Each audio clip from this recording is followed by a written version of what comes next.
Di sini kelompok kami akan membahas bab terkait dinamika kelompok.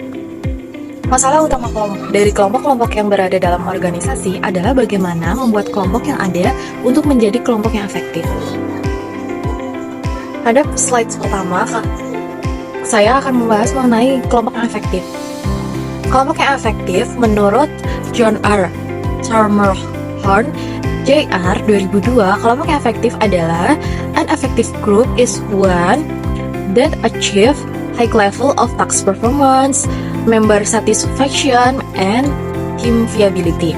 Task performance di sini diartikan kelompok mencapai suatu tujuan sesuai standar kualitas, kuantitas, dan jangka waktu yang telah ditentukan atau yang telah direncanakan.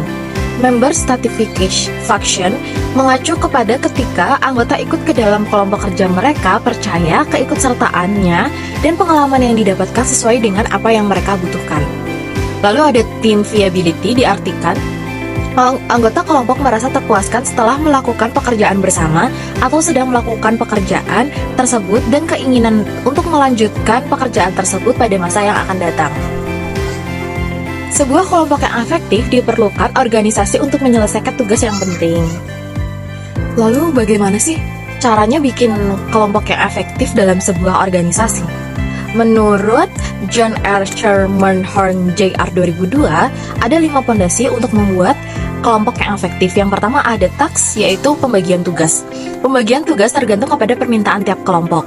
Permintaan secara teknis sebuah kelompok meliputi rutinitas kerja, tingkat kesulitan, dan informasi yang dibutuhkan. Sedangkan untuk permintaan sosial sebuah kelompok meliputi hubungan antar kelompok, keterlibatan tiap anggota, dan pertentangan antar kelompok. Yang kedua ada sasaran, penghargaan, dan sumber daya. Sasaran yang tepat, penghargaan yang sesuai, dan sumber daya yang cukup merupakan komponen yang mendukung pencapaian kinerja. Apabila salah satu dari ketiga komponen tersebut kurang, maka kelompok tersebut akan kesulitan dalam menjalankan tugasnya. Yang ketiga ada teknologi. Teknologi digunakan untuk menyelesaikan tugas, segala jenis tugas, dan pekerjaan kelompok. Penggunaan teknologi juga akan mempengaruhi cara interaksi setiap anggota kelompok. Lalu yang keempat ada karakteristik anggota. Untuk mencapai keberhasilan dalam kelompok diperlukan kemampuan dan kompetensi untuk memecahkan masalah kelompok. Lalu yang terakhir ada ukuran kelompok. Ukuran dari sebuah kelompok dapat ditentukan dari jumlah yang dapat menentukan keefektifan dari kelompok. Pada kelompok yang besar akan membagi jumlah dan tugas yang besar. Kelompok besar kinerja akan lebih baik dan lebih memuaskan anggota. Namun masalah dalam koordinasi dan komunikasi antar anggota kelompok buruk. Sedangkan ukuran kelompok yang kecil akan lebih efektif dalam komunikasi dan koordinasi, namun akan lebih lambat dalam menyelesaikan tugas. Di slide kedua kita akan membahas konflik. Setiap organisasi atau setiap kelompok pasti akan menghadapi sebuah konflik. Namun apa sih itu konflik? Menurut Kilman Thomas dalam Wijono 1993, konflik merupakan kondisi terjadinya ketidakcocokan antar nilai dan tujuan-tujuan yang ingin dicapai, baik yang ada dalam diri individu maupun dalam hubungan dengan orang lain. Kondisi yang telah dikemukakan tersebut dapat mengganggu bahkan menghambat tercapainya emosi atau stres, mempengaruhi efisiensi dan produktivitas kinerja. Lalu ada pengertian dari konflik lain menurut pendapat ahli lain, yaitu menurut Wood, Walsh, Zivane, Schermerhorn, Hunt, dan Osborne 1998. Yang dimaksud dengan konflik dalam ruang lingkup kelompok adalah suatu situasi di mana dua atau banyak orang saling tidak setuju terhadap sesuatu permasalahan yang mencakup kepentingan keorganisasi dan dengan timbulnya perasaan permusuhan satu dengan yang lainnya. Selanjutnya ada ciri-ciri konflik menurut Wijono tahun 1993. Menurut Wijono, konflik merupakan kondisi terjadinya ketidakcocokan antar nilai atau tujuan-tujuan yang ingin dicapai, baik yang ada dalam diri individu maupun dalam hubungannya dengan orang lain. Kondisi yang telah dikemukakan tersebut dapat mengganggu bahkan menghambat tercapainya emosi atau stres yang mempengaruhi efisiensi dan produktivitas kerja. Adapun ciri-cirinya yang pertama, setidaknya terdapat dua pihak secara perseorangan maupun kelompok yang terlibat dalam suatu interaksi yang saling bertentangan. Yang kedua, konflik timbul dari perbedaan tujuan, peran, atau nilai antara individu atau kelompok. Yang ketiga, interaksi yang bertujuan untuk mengalahkan pihak lain demi memperoleh keuntungan, baik materi maupun psikologis. Yang keempat, munculnya tindakan yang saling berhadapan-hadapan sebagai akibat pertentangan yang berlarut-larut. Dan yang kelima, ketidakseimbangan akibat persaingan status, kekerasan, dan harga diri antar pihak. Dari ciri-ciri tersebut dapat disimpulkan jika konflik cenderung negatif dan merusak. Konflik dapat menghambat tercapai tujuan organisasi dan juga konflik dapat memecah belah dan memudahkan organisasi diserang dari luar. Namun, apakah benar jika konflik hanya berdampak negatif dan tidak ada sisi positifnya? Nah, di sini ada 3 pandangan tentang konflik dalam organisasi menurut Robbins tahun 2003. Yang pertama ada pandangan tradisional atau traditional view of conflict. Pandangan tradisional menganggap semua konflik itu buruk. Konflik dipandang secara negatif dan disinonimkan dengan istilah kekerasan, perusakan, dan ketidakrasionalan demi memperkuat konotasi negatif. Konflik memiliki sifat dasar yang merugikan dan harus dihindari. Pandangan tradisional ini menganggap konflik sebagai hasil disfungsional akibat komunikasi yang buruk, kurangnya keterbukaan dan kepercayaan antara orang-orang, dan kegagalan para manajer untuk tanggap terhadap kebutuhan dan aspirasi para karyawan. Dan yang kedua ada pandangan hubungan manusia atau human relation view of conflict. Pandangan hubungan manusia menyatakan bahwa konflik merupakan peristiwa yang wajar dalam semua kelompok dan organisasi. Karena konflik itu tidak tren aliran hubungan manusia menganjurkan penerimaan konflik. Konflik tidak dapat disingkirkan dan bahkan ada kalanya konflik itu membawa manfaat pada kinerja kelompok. Dan yang ketiga ada pandangan interaksionis atau interactionism view of conflict. Pendekatan interaksionis mendorong konflik atas dasar bahwa kelompok yang kooperatif, tenang, damai, pasti cenderung menjadi statis, apatis, dan tidak tanggap terhadap kebutuhan akan perubahan dan inovasi. Oleh karena itu, sumbangan utama dari pendekatan interaksionis adalah mendorong pemimpin kelompok untuk mempertahankan suatu tingkat nilai berkelanjutan dari konflik. Dengan adanya pandangan ini menjadi jelas bahwa untuk mengatakan bahwa konflik itu seluruhnya baik atau buruk tidak. Apakah suatu konflik baik atau buruk itu tergantung pada tiap konflik.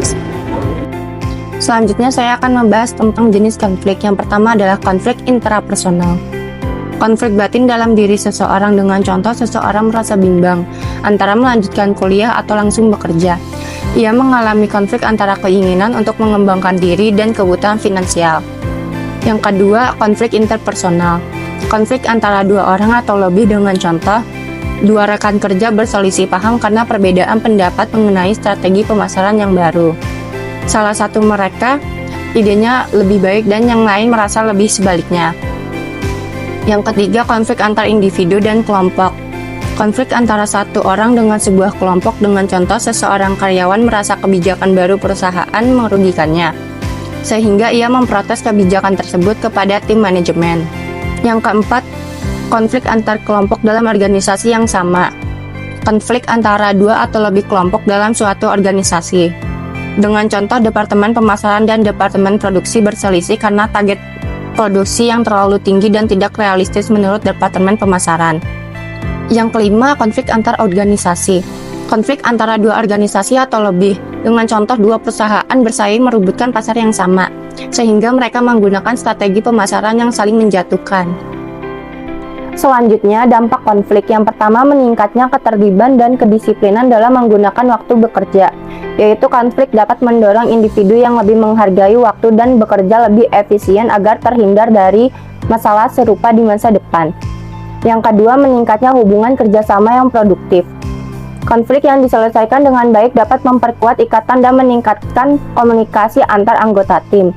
Yang ketiga, meningkatnya motivasi kerja untuk melakukan kompetisi secara sehat antar pribadi maupun antar kelompok dalam organisasi, yaitu konflik dapat memicu semangat untuk berprestasi dan meningkatkan kinerja. Yang keempat, semakin berkurangnya tekanan-tekanan intrik-intrik yang dapat membuat stres bahkan produktivitas kerja semakin meningkat. yaitu penyelesaian konflik dapat menghilangkan sumber stres dan meningkatkan suasana kerja yang lebih positif. Yang kelima, pengembangan karir karyawan melalui pendidikan, pelatihan, dan konseling dapat meningkatkan produktivitas dan kesejahteraan karyawan, yaitu konflik dapat menjadi kesempatan untuk belajar dan meningkatkan kemampuan manajemen konflik. Oke, selanjutnya aku akan ngejelasin dampak konflik negatifnya, yaitu yang pertama ada meningkatkan jumlah absensi karyawan dan seringnya karyawan mager pada waktu jam-jam kerja berlangsung. Jadi konflik dapat menyebabkan karyawan enggan datang ke tempat kerja, apalagi jika konflik melibatkan rekan kerja atau atasan langsung. Hal ini berdampak pada meningkatnya ketidakhadiran atau absensi dan seringnya mager tanpa izin saat jam kerja. Yang kedua, ada banyak karyawan yang mengeluh karena sikap atau perilaku teman kerjanya yang dirasakan kurang adil dalam membagi tugas dan bertanggung jawab. Jadi, karyawan yang merasa perlakuannya tidak adil itu dapat pembagian tugas atau beban kerja cenderung mengeluh, terutama jika rekan kerjanya bersikap tidak kooperatif. Ketimpangan ini dapat memicu ketegangan dan menurunkan moral kerja. Yang ketiga, ada stres dan tekanan kerja dapat menyebabkan masalah gangguan kesehatan fisik dan mental pada karyawan. Jadi dalam konflik ini berkepanjangan dapat memicu stres dan tekanan psikologis yang berdampak pada kesehatan fisik maupun mental karyawan. Hal ini bisa mengakibatkan penurunan produktivitas atau bahkan gangguan kesehatan serius. Yang keempat, ada seringnya karyawan melakukan mekanisme pertahanan diri bila memperoleh teguran dari atasan.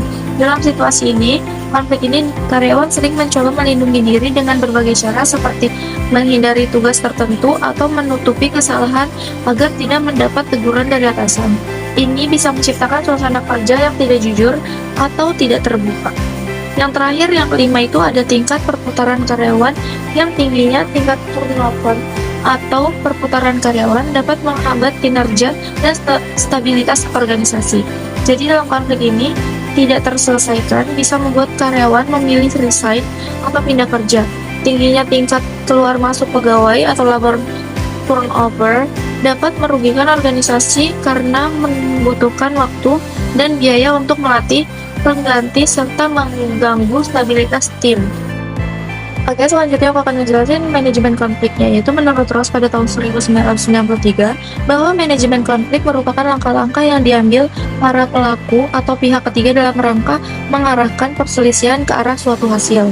Nah, jadi pengertian ini menurut Ross pada tahun 1993 itu, manajemen konflik adalah serangkaian langkah atau tindakan yang dilakukan oleh pihak-pihak yang terlibat dalam konflik atau bisa juga oleh pihak ketiga atau penengah untuk mengendalikan dan mengarahkan konflik menuju suatu penyelesaian. Nah, jadi itu penjelasannya, itu manajemen konflik berarti bagaimana cara kita mengatasi dan menyelesaikan pertengkaran atau perbedaan pendapat. Jadi ketika terjadi konflik tidak harus dibiarkan atau dihindari, tapi perlu dikelola dengan cara yang tepat agar tidak merusak hubungan kerja atau kinerja tim dan justru bisa menghasilkan keputusan atau solusi yang bermanfaat.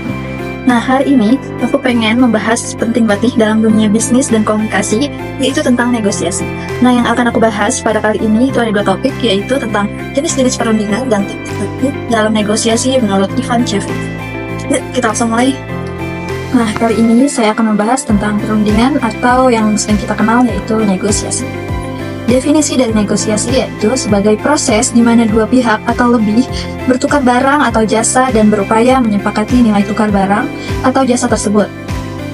Menurut Siti Al-Fajar dan Triheru, dalam Ahmad Saifuddin dan kawan-kawan, pada tahun 2012, terdapat 5 jenis perundingan dalam negosiasi.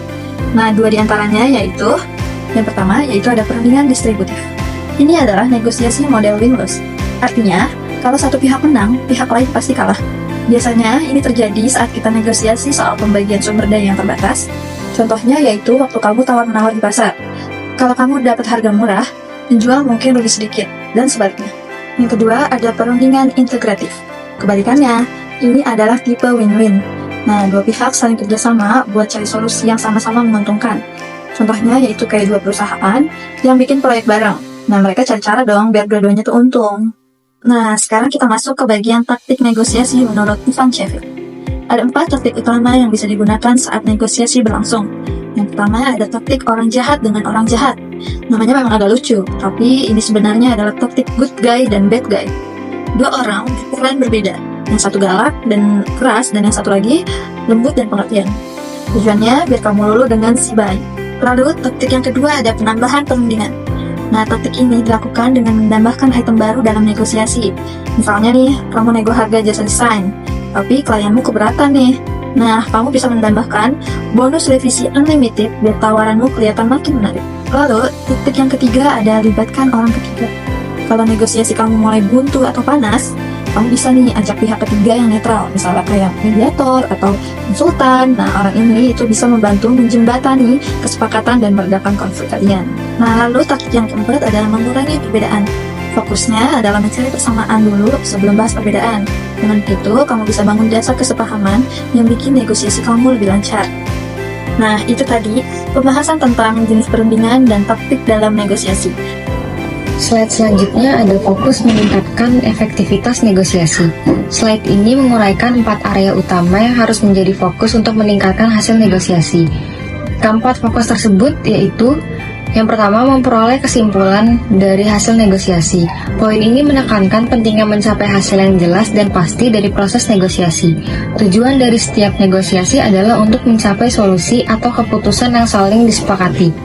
Fokus ini menyiratkan bahwa negosiasi yang efektif tidak hanya tentang diskusi, tetapi tentang berhasil menyimpulkan dengan hasil yang dapat ditindaklanjuti, kesepakatan, atau resolusi.